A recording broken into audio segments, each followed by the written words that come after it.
भक्ति की शक्ति के आगे पैसों की तंगी को झुकना ही पड़ता है। ये सिद्ध कर दिखाया ग्वारी घाट में स्थित श्री सिद्ध शक्तिपीठ के पीठाधीश्वर कलिकानंद प्यारेनंद महाराज ने। मां की कृपा और सार्वजनिक योगदान से बना ये शक्तिपीठ लोगों की आस्था का केंद्र बना हुआ है।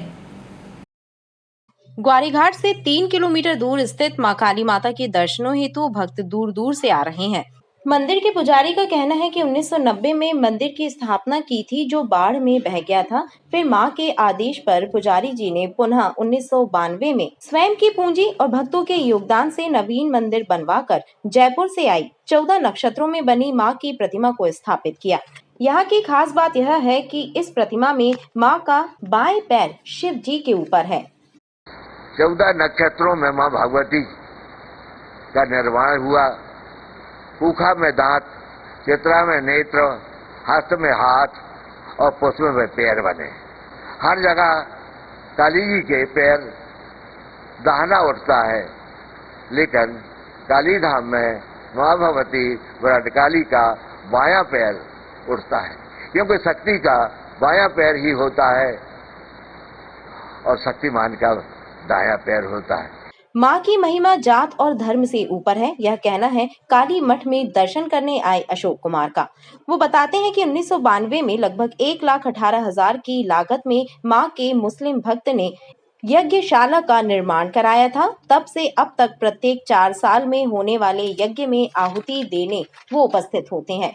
इस यज्ञशाला का निर्माण जो है, इस धाम के पुराने शिष्य जो कि जाति से मुसलमान थे, उन्होंने अपने निज खर्चे से, निज की बचत से, जो उनने बचत की थी, उसी बचत के आधार पर उन्होंने इस यज्ञशाला का निर्माण वर्ष 1992 में करवाया था। वो तब से लेके आकर प्रत्येक यज्ञ में यहीं पर यज्ञ होते हैं। वो हर 4 साल में इस काली धाम में यज्ञ होते हैं। मां के दर्शन करने आए भक्तों का कहना है कि मां सबका कल्याण करती हैं। साल में एक बार मंदिर की वर्षगांठ पर मां नर्मदा स्वयं मां काली का दर्शन करने आती हैं। मैं हर नवरात्रि यहाँ माता के दर्शन के लिए आती हूँ। नवमी में आती हूँ और जब गुरुजी यहाँ भोग लगाते हैं और जो भोग का भजन करते हैं, उसमें हमेशा शामिल होती हूँ। और जो भोग लगता है वो इतना अच्छा लगता है कि जब यहाँ से एक एक भोजन जाता है तो उसका वर्णन नहीं किया जा सकता। और मंदिर की खास बात क्या है? बहुत ही पॉजिटिविटी यहाँ हमें मिलती है और बहुत सुकून मिलता है इस मंदिर में, और मनोकामनाएं भी पूरी होती है। मां हमेशा बच्चों का कल्याण करती है, बस जरूरत है तो आस्था और विश्वास के साथ प्रयास की।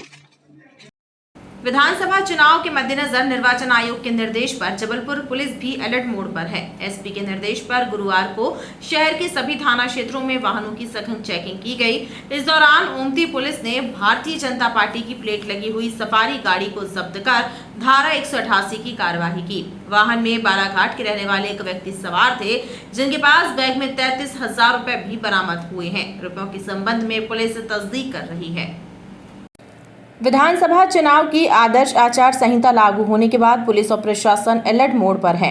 आदर्श आचार संहिता का सख्ती से पालन सुनिश्चित कराए जाने को लेकर गुरुवार को एसपी आदित्य प्रताप सिंह के निर्देश पर सभी थाना क्षेत्रों में वाहनों की सघन चेकिंग कराई गई। इस दौरान ओमती पुलिस ने एक सफारी गाड़ी को जब्त किया। गाड़ी में भाजपा की नंबर प्लेट लगी थी।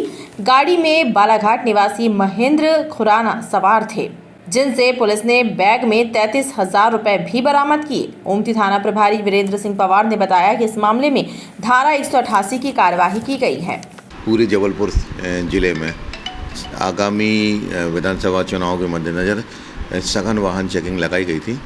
इसी परिप्रेक्ष्य में श्रीमान अतिरिक्त पुलिस अधीक्षक महोदय शहर एवं श्रीमान सीएसपी महोदय शहर की उपस्थिति में ओमती संभाग की सघन वाहन चेकिंग रसल चौक पर लगाई गई, जिसमें थाना ओमती, थाना बेलबाग और थाना सिविल लाइन का स्टाफ शामिल था। इस दरमियान लगभग 55 ऐसे वाहन थे जिनकी नंबर प्लेट सही नहीं थी या जिन पे काली पिक्चर लगी हुई थी। इनके खिलाफ हमने चालानी कार्रवाई की है।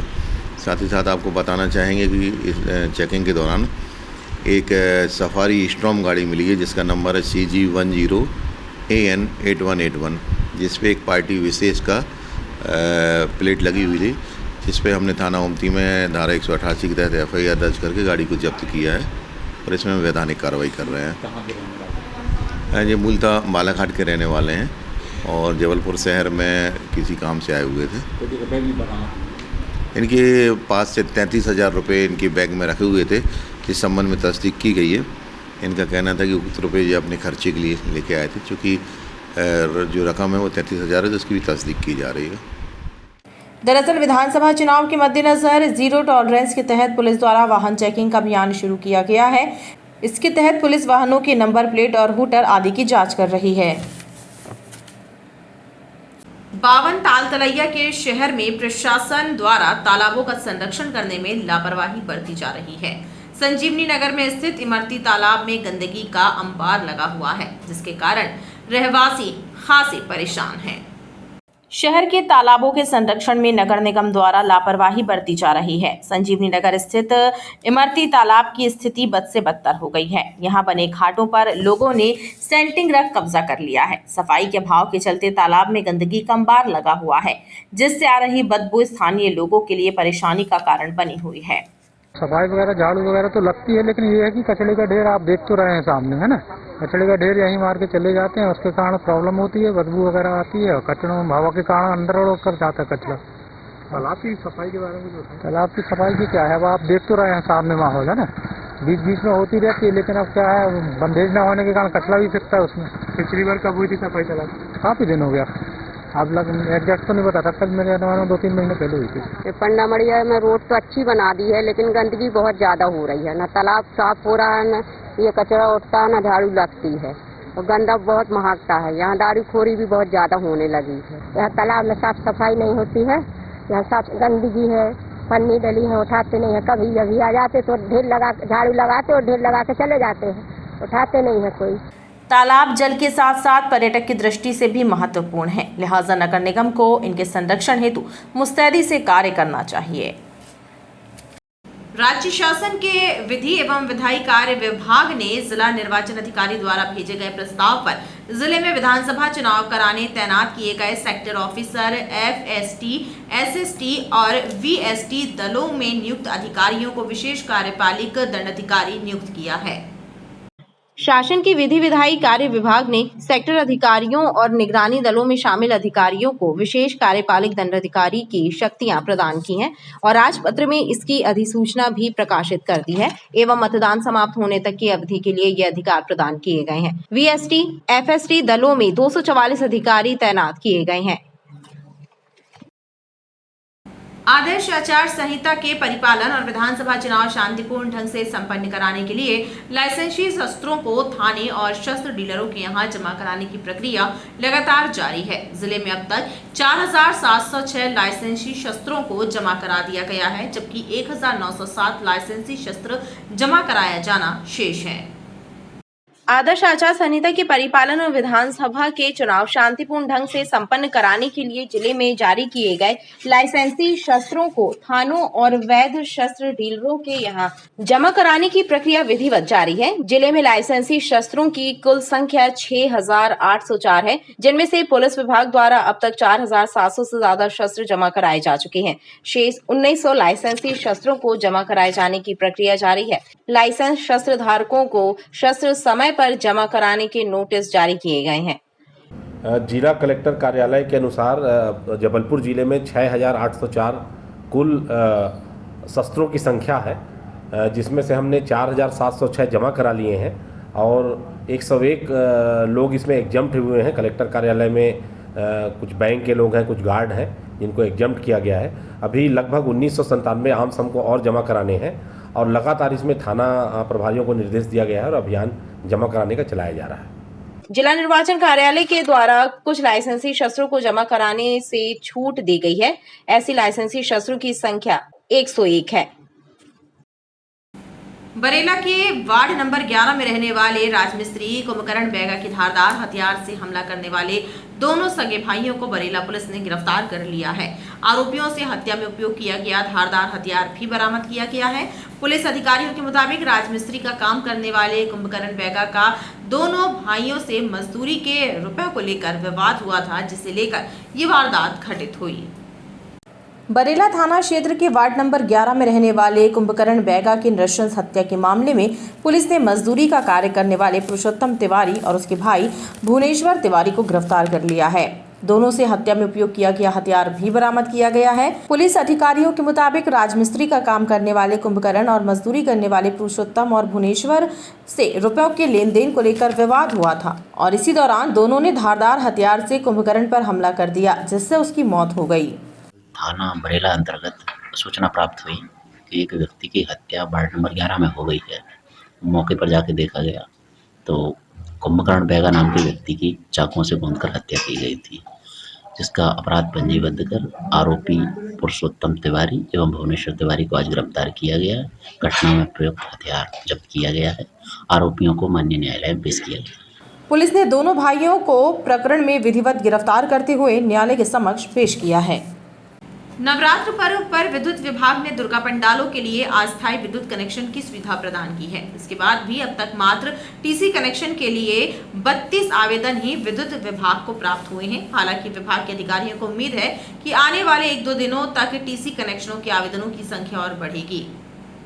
नवरात्र पर्व पर दुर्गा पंडालों में विद्युत साज सज्जा के लिए विद्युत विभाग द्वारा दुर्गा समितियों से टीसी कनेक्शन लेने की अपील की गई है। बावजूद इसके अब तक मात्र 32 दुर्गा समितियों ने ही टीसी कनेक्शन का आवेदन विद्युत विभाग को दिया है। हालांकि अधिकारियों का कहना है कि कई क्षेत्रों में पंचमी तक दुर्गा पंडाल तैयार होते हैं। ऐसे में आने वाले 1-2 दिनों में दुर्गा पंडालों में टीसी कनेक्शन के आवेदनों की संख्या बढ़ सकती है। सिटी सर्किल के अधीक्षण अभियंता संजय अरोरा ने बताया कि संभाग के अंतर्गत आने वाले सभी डिविजन्स में अधिकारियों को दुर्गा पंडालों की जांच करने के निर्देश दिए गए हैं और दुर्गा समितियों से भी पंडालों में सुरक्षित विद्युत साज सज्जा करने की अपील की गई है। नवरात्रि का पर्व शुरू हुआ है तो उसके मद्देनज़र हमने अपने यहाँ के जो 5 संभाग हैं वहाँ स्पेशल टीम्स बनाई हैं और सभी पंडाल वालों से निवेदन करा गया है कि विधिवत टेम्प्रेरी कनेक्शन इसके लिए ले लें। साथ ही वो उनसे यह भी निवेदन किया गया है कि जो वायरिंग होती है, जो कॉन्ट्रैक्टर्स या इलेक्ट्रिकल डेकोरेटर्स करते हैं, उसमें विशेष रूप से ध्यान रखें कि कहीं कटे तार ना हो, कहीं ज़रूरत है तो टेपिंग करें, जिससे कि कहीं पर भी किसी तरह के करंट की आशंका ना रहे। इसके अतिरिक्त बेसिकली ये सेफ्टी का काम एक मध्य प्रदेश शासन का इलेक्ट्रिकल सेफ्टी डिपार्टमेंट है, उनको भी हमने एक पत्र जो हमने अपने एग्जीक्यूटिव इंजीनियर्स को पत्र लिखा है उसकी कॉपी उनको भी दी है और उनको भी विशेष रूप से निवेदन करा है कि सिक्योरिटी पॉइंट ऑफ व्यू से वो भी इस तरफ अपना ध्यान दें। दूसरी बात, टीसी जो टेम्प्रेरी कनेक्शन है उसके क्या कुछ आवेदन अभी तक आए हैं? क्योंकि आज 3-4 दिन हो गए प्रथमा वो। जी हाँ, टेम्प्रेरी कनेक्शन करीब अभी पूरे शहर में 32 कनेक्शन हम लोगों ने सर्व करे हैं और जबलपुर शहर की परंपरा है कि कई जगह 5वें या 6वें दिन भी मूर्ति की स्थापना की जाती है, तो हमें और उम्मीद है कि ये इसमें गुणात्मक बढ़ोतरी होगी शीघ्र। जिले के शहरी और ग्रामीण क्षेत्रों में बड़ी संख्या में दुर्गा पंडालों में दुर्गा प्रतिमाएं स्थापित की गई हैं। ऐसे में समितियों को टीसी कनेक्शन की सुविधा विभाग द्वारा दी जा रही है। मतदान जागरूकता को लेकर जिला निर्वाचन कार्यालय के निर्देश पर जगह जगह मतदाताओं को उनके मत की अहमियत बताने के लिए कार्यक्रमों का आयोजन किया जा रहा है। इसी कड़ी में जिला शिक्षा अधिकारी के नेतृत्व में सुभाष नगर शासकीय स्कूल में स्कूली बच्चों ने पेंटिंग के माध्यम से लोगों को मतदान के प्रति जागरूक किया। आगामी 17 नवंबर को होने वाले मतदान के लिए जिले के मतदाताओं को अपने मताधिकार का प्रयोग करने के प्रति जागरूक किया जा रहा है। जिला निर्वाचन कार्यालय के निर्देश पर जगह जगह विभिन्न कार्यक्रमों के माध्यम से मतदान के प्रति जागरूकता लाने का प्रयास किया जा रहा है। इसी कड़ी में जिला निर्वाचन अधिकारी के निर्देश पर जिला शिक्षा अधिकारी के नेतृत्व में सुभाष नगर शासकीय स्कूल में स्कूली बच्चों ने पेंटिंग के माध्यम से लोगों को मतदान के प्रति जागरूक किया। छात्र छात्राओं ने मतदान की जागरूकता के लिए चित्र बनाए और मतदाताओं से अवश्य मतदान करने की अपील की। मतदाता जागरूकता समाज के सहयोग से समाज के लोग मतदाता जागरूकता के लिए काम कर रहे हैं। उसमें हमारे स्कूल के बच्चे भी मतदान केंद्रों पर अपनी पेंटिंग बना के समाज को एक संदेश देना चाहते हैं कि सभी को वोट देना है, अपना मत निष्पक्ष भाव से देना है। इसके लिए ये जागरूकता अभियान है और सभी स्कूलों के बच्चे यहाँ पर पेंटिंग बना के और ये मैसेज दे रहे हैं। वोट फॉर बेटर इंडिया, हम इससे ये मैसेज देना चाहते हैं कि हमारे लिए वोट देना कितना आवश्यक है। 18 वर्ष की आयु पूरी होने के बाद हर एक व्यक्ति को वोट देना ज़रूरी है। चित्रों के माध्यम से हम ये मैसेज देना चाहते हैं कि कि जो हमारा चुनाव है वो हमारा खुद का है, तो हमें अपने देश के लिए कितना काबिल जो नेता है वो चुनेंगे, वो हमारे लिए क्या करेंगे, यह हमारे ऊपर निर्भर करता है। तो हमें हमारा वोट बहुत कीमती है। एक एक वोट से एक ऐसा नेता चुना जा सकता है जो कि जिस पे ये निर्भर करेगा कि हमारा देश कैसी तरक्की करेगा। मतदान के पूर्व लगातार इस तरह के आयोजनों और कार्यक्रमों के जरिए लोगों को मतदान करने के प्रति जागरूक करने का काम किया जा रहा है। खबरों का सिलसिला लगातार जारी रहेगा। आप देखते रहिए BTV न्यूज़।